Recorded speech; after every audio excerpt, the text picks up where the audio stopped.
প্রথম একটা ফোন দেয়, সেটা হচ্ছে রাহি।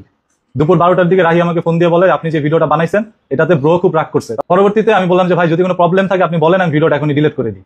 তো তারা বললো যে মানে ব্রো যতক্ষণ নির্দেশ না দিবে ততক্ষণ পর্যন্ত ভিডিওটা ডিলিট করতে পারবেন না। তো ওই আফ্রিদিকে নিয়ে আমি একটা ভিডিও বানাই, সেটা হচ্ছে আজ থেকে আরো 2-2.5 বছর আগের ঘটনা। তো ওই ভিডিওকে কেন্দ্র করে তো ওই আফ্রিদি একটা ফোন দিয়ে আমাকে ডিবি অফিসে ডাকায়।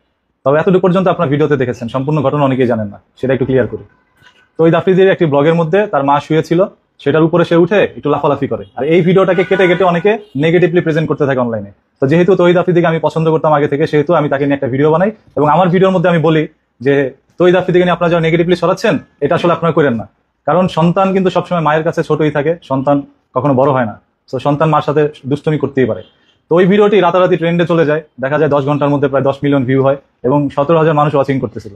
যার কারণে তহিদ আফ্রিদির এটা ভালো লাগে না বা তার টিমমেটরা আমাকে ডাকায়। প্রথম একটা ফোন দেয়, সেটা হচ্ছে রাহি। দুপুর 12টার দিকে রাহি আমাকে ফোন দিয়ে বলে আপনি যে ভিডিওটা বানাইছেন এটাতে ব্রো খুব রাগ করছে। পরবর্তীতে আমি বললাম যে ভাই যদি কোনো প্রবলেম থাকে আপনি বলেন, আমি ভিডিওটা এখনই ডিলিট করে দিই। তো তারা বললো যে মানে ব্রো যতক্ষণ নির্দেশ না দিবে ততক্ষণ পর্যন্ত ভিডিওটা ডিলিট করতে পারবেন না। তো আমিও ভিডিওটা ডিলিট করি না, আমি আশায় আছি যে তহিদ আফ্রিদি আমাকে ফোন দিবে, বলবে ডিলিট করতে, আমি করে দিব। পরবর্তীতে 4টার দিকে বিকাল, সেই একই দিনে 4টার দিকে জাকারিয়া নামে একজন তার টিমমেট আমাকে ফোন দেয়, দিয়ে বলতেছে যে ভাই আপনাকে ডিবি অফিস আসতে হবে। পরে আমি তার ফোনটা ওইভাবেই করি নাই, কারণ ও তো আর পুলিশ না, ডাক দিলে যে আমি চলে যাবো। ডিবি অফিস থেকে 4:30টার দিকে আমাকে ফোন দেওয়া হয়। ফোন দিয়ে বলতেছে 1 ঘন্টার মধ্যে আপনি মিন্টু রোড ডিবি অফিস চলে আসেন। তারপরে আমি 1 ঘন্টার মধ্যে কাউকে না জানা, শুধু 2-1 জন আমার যারা শুভাকাঙ্ক্ষী ছিল, আমি তাদেরকে বলছি যে ভাই আমাকে ডিবি অফিস ডাকাচ্ছে, আমি কি করবো। তখন বললো যে তুমি যাও, কোনো সমস্যা নেই। তো আমি তাদের উপর আস্থা রেখে আর পুলিশের প্রতি আস্থা রেখে আমি ডিবি অফিস যাই। যাওয়া মাত্রই গিয়ে দেখলাম ডিবি অফিসের মধ্যে তহিদ আফ্রিদি ভিডিও কলে মানে কথা বলতেছে সেই পুলিশ কর্মকর্তার সাথে। তো ওই মুহূর্তে আমি দরজা দিয়ে ঢুকি, আর তারা বলতেছে যে এই যে এই মালটা না। তো বললো যে হ্যাঁ এটাই সেই মাল।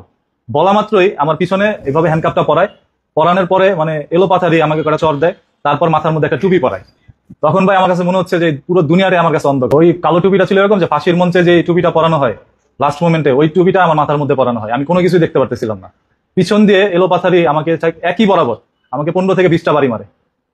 তারপর আমি মাটিতে বসি নাই, এর পরবর্তীতে যখন আমার হাঁটুর মধ্যে বাড়ি মারে আমি মাটির মধ্যে বসে পড়ি। তারপর ভিডিও কলে তহিদ আফ্রিদিকে দেখাচ্ছিল যে এভাবে দিচ্ছে আর কি, সবকিছু দেখাচ্ছে।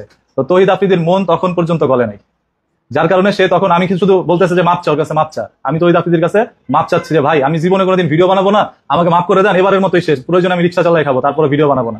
তখনও তহিদ আফ্রিদি সেই পুলিশ কর্মকর্তাকে বলছে যে আপনি ওর নামে মামলা দেন, ও জামাত শিবির করে, আপনার আইডি রেখে দেন, ফেসবুক চ্যানেলগুলো রেখে দেন, আপনারা ইনভেস্টিগেশন করেন, তাহলে জানতে পারবেন যে ও জামাত শিবিরের সাথে জড়িত।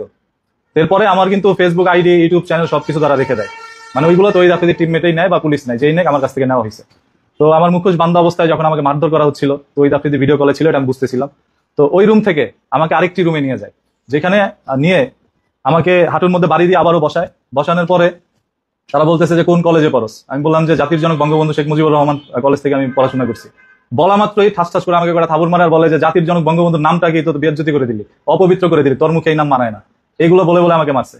তারপরে বলে কি করছ, আমি বলে ভিডিও করি। সেই ভিডিও বানান করতে বলছে, আমি বানান করছি, বানান সঠিক হওয়ার কারণেও মারছে, মানে সঠিক ব্যাটিক যাই হোক তারা মারবে, এটা হচ্ছে কথা। এক পর্যায়ে আমার প্যান্ট খুলতে নাই, নিয়ে বলে যে ওর পুরুষাঙ্গ কেটে দিব যাতে করে আর কোনোদিন স্ত্রীর সাথে সহবাস করতে না পারে, এই ধরনের থ্রেট দেয়। এবং এক পর্যায়ে আমাকে গুম করে দেওয়ার চেষ্টা করে তারা একটা বস্তা নাই, নিয়ে বলতেছে আমি তো সবকিছু চোখ বাঁধা, আমি তো সব বুঝতেছি, যতটুকু শুনতেছি কানে ওইগুলো। তো বলতেছে ওকে গুম করে দে। ডিবি আরেক যে অফিসে মানে অন্য রুমে নিছে, ওইখান থেকে বলা হচ্ছিল যে ওকে গুম করে দে, নিয়ে ফেলে দে, এত কিছু করার তো দরকার নেই। তো আমাকে কানে কানে আরেকজন পুলিশ বলতেছে 10-20 হাজার টাকা দে, তাহলে মাইটটা একটু কম হবে। পরে আমি বললাম আমি গরিব মানুষ, আমি 10,000 টাকা কই পাবো। এটা বলার পর গরিব ফকিরনি বলে আমাকে আরো মারে। মানে তখনও জাকারিয়া যে তার টিমমেট, সে এখানে ছিল না, সে অন্য রুমে ছিল। পরবর্তীতে ওই রুমে আমাকে আবারও নিয়ে গিয়ে আমার মুখোশটা খুলে, আর হ্যান্ডকাপ তখনও পরা ছিল। এর পরবর্তীতে আমার কাছ থেকে জবানবন্দি নাই, ভিডিও করে, ভিডিওতে বলতে বলে যে তোর সাথে কিছু হয় নাই, বল যে মুসলিকা দিয়ে চলে গেছে, আমি ওইগুলোই বলছি। আর আমার নামে যে মামলাগুলো দিতে নাই তার মধ্যে জামাত শিবির, আমি দেশদ্রোহী, তারপর হচ্ছে আমি সরকারের বিরুদ্ধে কথা বলি, এই ধরনের কথাগুলো বলে অনেকগুলো অভিযোগ দিচ্ছে আমার হাতে। এক সময় একটা বন্দুক দিয়ে তারপর বলতেছে যে বন্দুক সহ ধরা খাইছে।